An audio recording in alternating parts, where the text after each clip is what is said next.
Bienvenue, cher créateur de réalité. Aujourd'hui, je te fais une vidéo sur comment améliorer n'importe quelle relation dans ta vie en utilisant le pouvoir de l'imagination.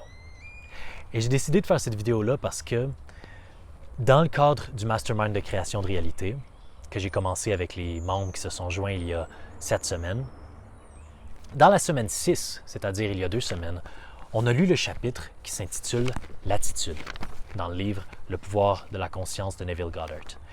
Et dans ce chapitre-là, Neville nous montre une technique puissante pour transformer n'importe quelle relation dans notre vie.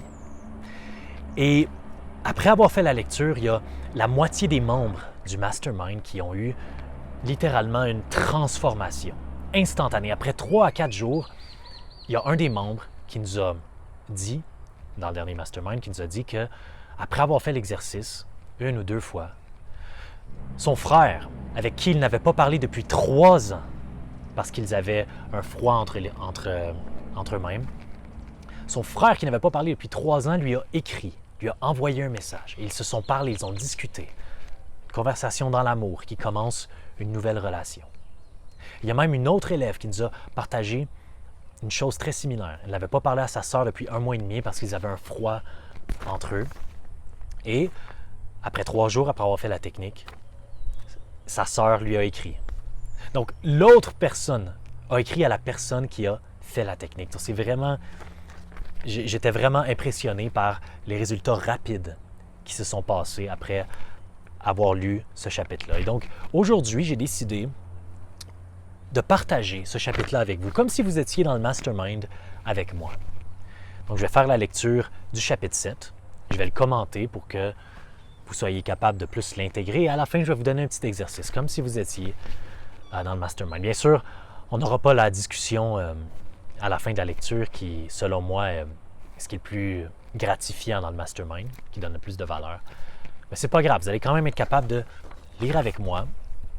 Et dans les commentaires, j'aimerais que vous partagiez votre expérience après avoir pratiqué cette technique pendant les 3-4 prochains jours. Et s'il n'y a pas de résultat instantané, ne vous découragez pas, OK? Éventuellement, le sentiment du désir réalisé va se manifester dans votre vie. Donc, je vais commencer à vous lire le chapitre 7, l'attitude. D'habitude, lorsque je commence le mastermind, je commence toujours avec une petite méditation, juste un petit moment pour se reconnecter à vous-même. Donc, je vous invite à vous asseoir confortablement, le dos droit si vous le pouvez, et commencez par inspirer profondément, lentement, à l'intérieur de votre ventre. Commencez par le bas de votre ventre, puis laissez votre thorax, puis vos épaules prendre de l'expansion. Et lorsque vous expirez, vous faites la même chose, sauf à l'inverse. Vos épaules, votre thorax, et puis votre ventre. Une inspiration et respiration circulaire. Inspirez lentement. Expirez lentement.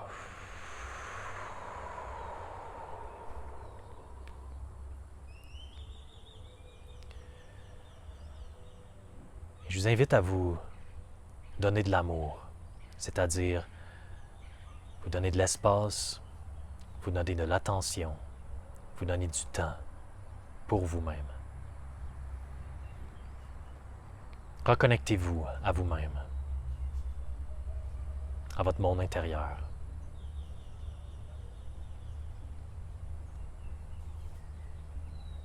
Observez s'il y a une tension quelconque dans votre corps.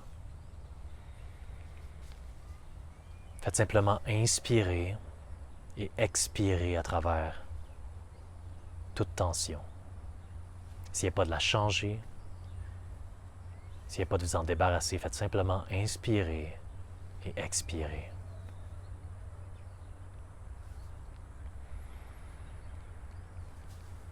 Et pendant que vous vous reconnectez à vous-même, je vais commencer notre lecture.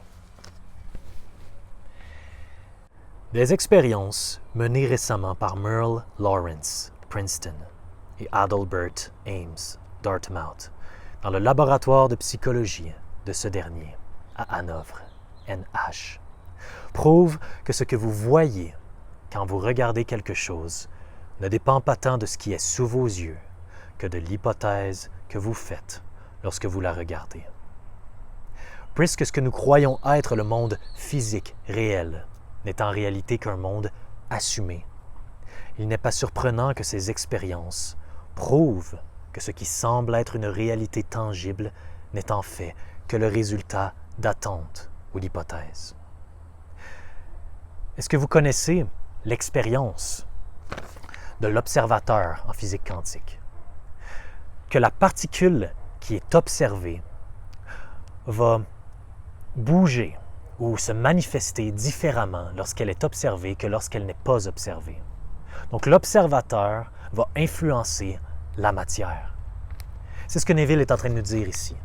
C'est que le monde physique comme on le perçoit présentement n'est pas ce que l'on croit réellement qu'il est. Il est le résultat des hypothèses, des constructions qui sont dans notre monde intérieur. Vos hypothèses déterminent non seulement ce que vous voyez, mais également ce que vous faites, car elles régissent tous vos mouvements conscients et subconscients vers leur épanouissement.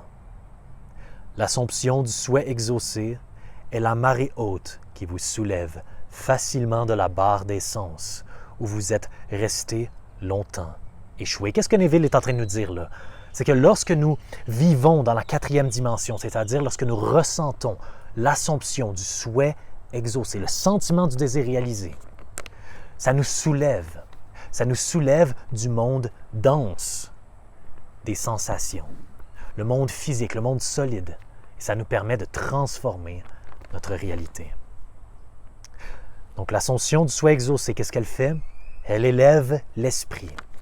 Et si vous avez toute l'imagination maîtrisée et l'attention absorbée qu'il est possible d'atteindre, vous pouvez être sûr que toutes vos suppositions vont se réaliser. Donc une imagination maîtrisée combinée avec une attention absorbée peut créer n'importe quoi dans votre vie. Vous êtes certain que vos suppositions, vos hypothèses intérieures vont trouver leur réalisation dans votre monde physique. Votre relation particulière avec un autre influence votre hypothèse vis-à-vis de cet autre. Elle vous fait voir en lui ce que vous pensez y voir. Si vous pouvez changer votre opinion sur un lui, alors ce que vous pensez maintenant de lui ne peut être absolument vrai, mais seulement relatif. Donc ce que vous pensez de quelqu'un, ce que vous pensez d'une personne, ne peut être l'ensemble de cette personne.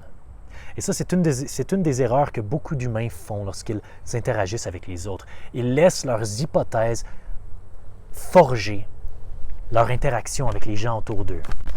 Ils ne changent jamais cette hypothèse. Et souvent, cette hypothèse-là peut être négative. Et donc, ça emmène la personne avec laquelle vous interagissez à agir d'une façon négative avec vous. Donc, si vous voulez des interactions qui sont pures avec les autres, soit vous n'avez aucune hypothèse par rapport à elle, donc vous allez percevoir le monde physique comme il est, ou vous avez une hypothèse qui est constructive vis-à-vis de cette personne. Et c'est ce que Neville va nous parler dans les prochaines lignes de ce chapitre. Ce qui suit est l'histoire d'un cas illustrant le fonctionnement de la loi de prise en charge. Un jour, une créatrice de costumes me parla de ses difficultés à travailler avec un important producteur de théâtre. Elle était convaincue qu'il avait injustement critiqué et rejeté son meilleur travail et qu'il était souvent délibérément impoli et injuste envers elle. En entendant son récit, je lui expliquai que si elle trouvait l'autre impoli et injuste, c'était un signe certain qu'elle-même en manquait et que ce n'était pas le producteur, mais elle-même qui avait besoin d'adopter une nouvelle attitude. Donc, ce que Neville vient de nous dire là, c'est très important. C'est que ce que nous percevons dans les autres, souvent il y a une partie de cet autre-là qui est vivante à travers nous. Ce que nous percevons dans les autres, c'est le reflet de notre propre monde intérieur.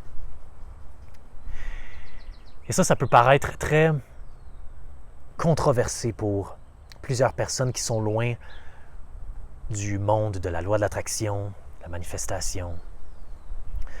Parce qu'on a l'impression que les autres n'ont aucun rapport avec nous-mêmes.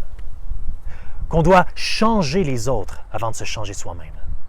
Mais Neville est en train de nous dire que c'est l'inverse qu'on doit faire en premier.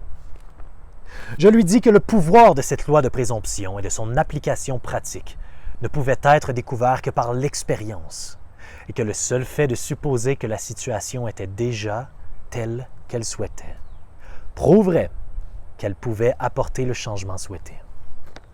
Son employeur ne faisait que témoigner, lui indiquant par son comportement quelle était sa conception d'elle-même. Je laissai entendre qu'il était très probable qu'elle entretenait à son sujet des conversations remplies de critiques et de récriminations. Il ne faisait aucun doute qu'elle discutait mentalement avec le producteur, car d'autres ne font que répéter ce qu'on leur chuchote en secret. Wow, ça c'est vraiment puissant. Elle discutait mentalement avec le producteur. C'est ça que Neville est en train de dire, c'est que nous, intérieurement, souvent, avant même de rencontrer une personne dans notre monde physique, on a une discussion à l'intérieur de nous. On a une discussion qui est souvent négative. On peut avoir des arguments intérieurs. Et lorsque j'ai lu ce chapitre-là il y a quelques années, je l'ai remarqué en moi-même aussi, que les relations qui sont négatives dans ma vie, souvent, avant même de rencontrer cette personne-là, j'avais une conversation d'1 heure peut-être dans mon mental. Dans ma voiture, par exemple, j'avais une conversation négative, des arguments puissants. Et lorsque j'arrive en face de cette personne-là, ma vibration est négative. Et qu'est-ce que ça emmène? Ça emmène juste une relation négative. Je lui demandais s'il était faux qu'elle lui parlait mentalement et, le cas échéant, à quoi ressemblaient ces conversations. Elle avoua que chaque matin, en se rendant au théâtre, elle lui disait ce qu'elle pensait de lui, d'une manière qu'elle n'aurait jamais osé faire en s'adressant à lui en personne. L'intensité et la force de ces disputes mentales avec lui ont automatiquement établi son comportement envers elle.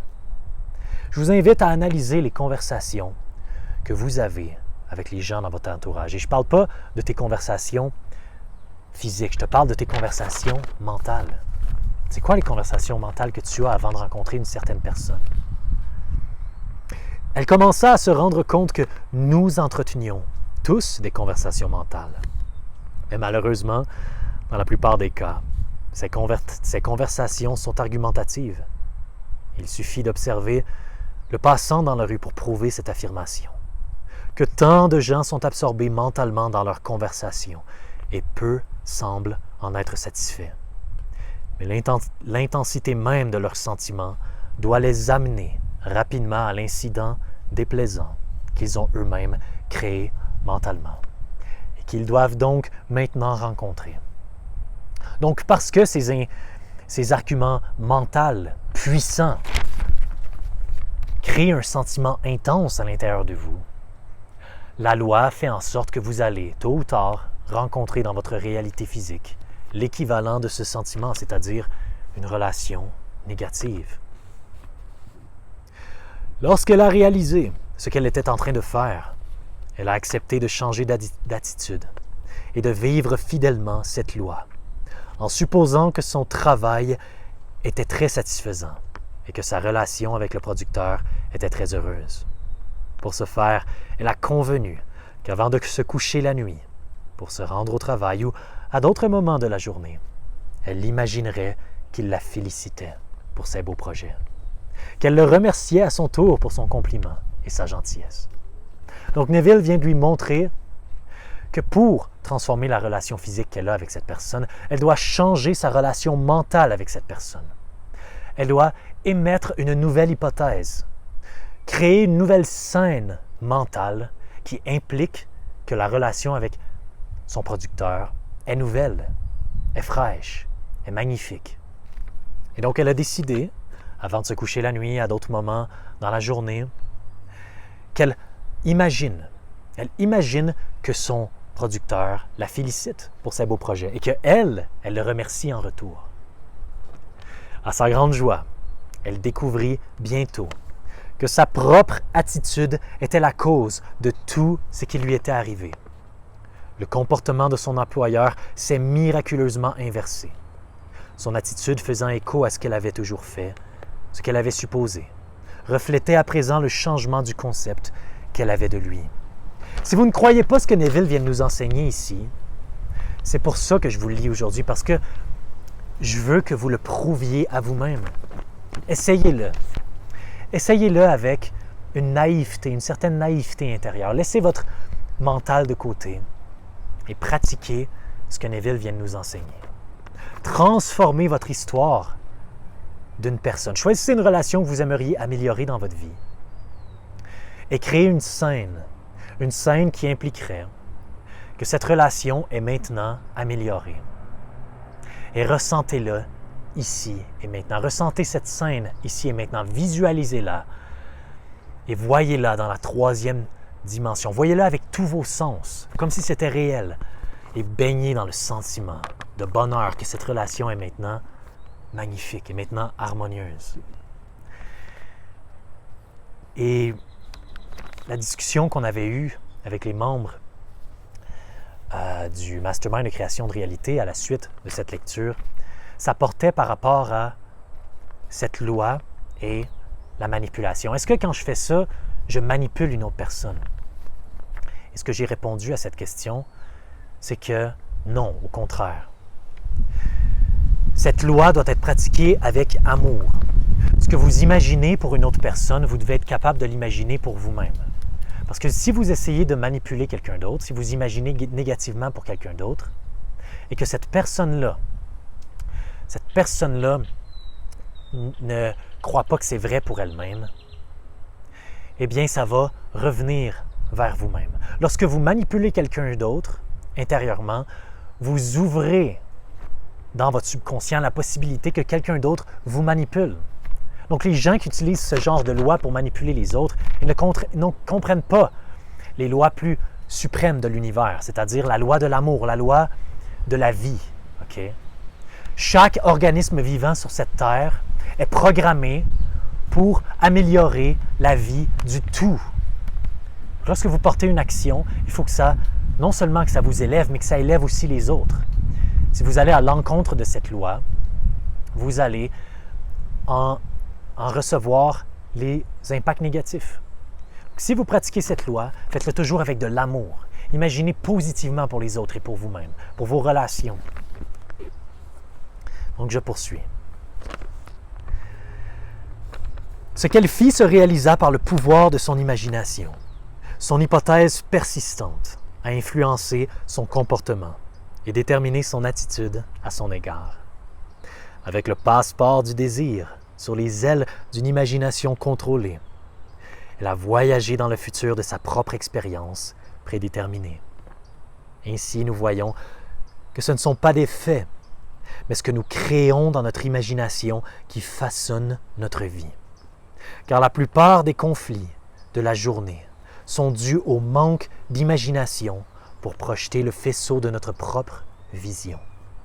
Ce sont les personnes rigides et à l'esprit littéral qui vivent dans un monde fictif.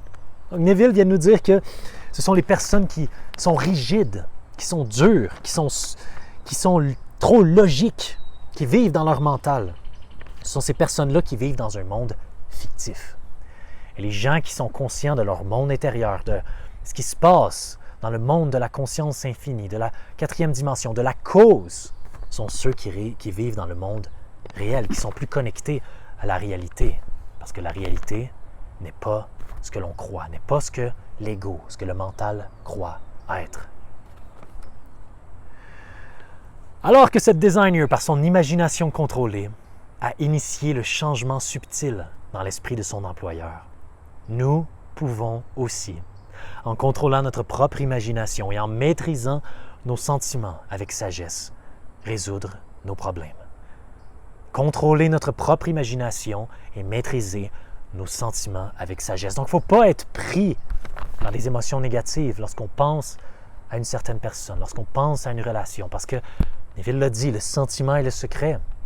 L'intensité du sentiment représente ce qui se passe à l'intérieur et indique ce qui est en train de se manifester dans votre vie. Par l'intensité de son imagination et de ses sentiments, la créatrice a jeté une sorte d'enchantement dans l'esprit de son producteur et lui a fait penser que ses éloges généreux étaient sa propre inspiration. Nos pensées les plus élaborées et les plus originales sont souvent déterminées par un autre. Donc, je vous invite à pratiquer cette loi-là. Okay, choisissez une relation dans votre vie, créez une scène imaginative qui implique que cette relation-là est maintenant renouvelée. Elle est maintenant positive, comme vous voudriez qu'elle soit. Et ressentez dans le moment présent cette réalité. Faites ça 5-10 minutes. Et puis, lorsque vous ressentez, vous baignez dans le sentiment du désir réalisé, laissez aller et faites votre journée comme vous le faites d'habitude. Vous allez voir, faites ça tous les soirs avant de vous coucher. Vous allez voir, dans votre vie, il y a des choses qui vont commencer à changer. Et n'essayez pas de forcer cet exercice, ok? Faites simplement le faire avec joie. Faites-le comme si vous jouiez à un jeu lorsque vous le faites, ok? Faites-le avec une certaine émotion de jeu, d'amour, de plaisir. Et laissez-moi savoir dans les commentaires ce qui s'est passé dans votre vie. Et si vous allez aussi ressentir les mêmes résultats que les autres membres du groupe du Mastermind de création de réalité. Je vous invite aussi en terminant, si ça vous intéresse, à joindre le Mastermind de création de réalité. On est seulement 4 membres en ce moment dans le Mastermind, donc il y a encore de la place pour d'autres personnes qui aimeraient se joindre à nous, qui aimeraient étudier avec nous à chaque semaine, qui aimeraient discuter. Parce que je vous dis, les discussions qu'on a, oh mon Dieu, que ça nous fait grandir. Et que ça nous permet de vraiment voir chaque chapitre de Neville avec des points de vue différents. Et c'est vraiment puissant parce que parfois, on a un filtre intérieur lorsqu'on lit le matériel d'un auteur. Et lorsqu'on observe les points de vue des différentes personnes, on est comme, on voit des choses qu'on n'aurait pas pu penser par nous-mêmes. Donc, si ça vous intéresse, je vous invite fortement à vous joindre. Il va y avoir un lien dans la description et vous êtes le bienvenu.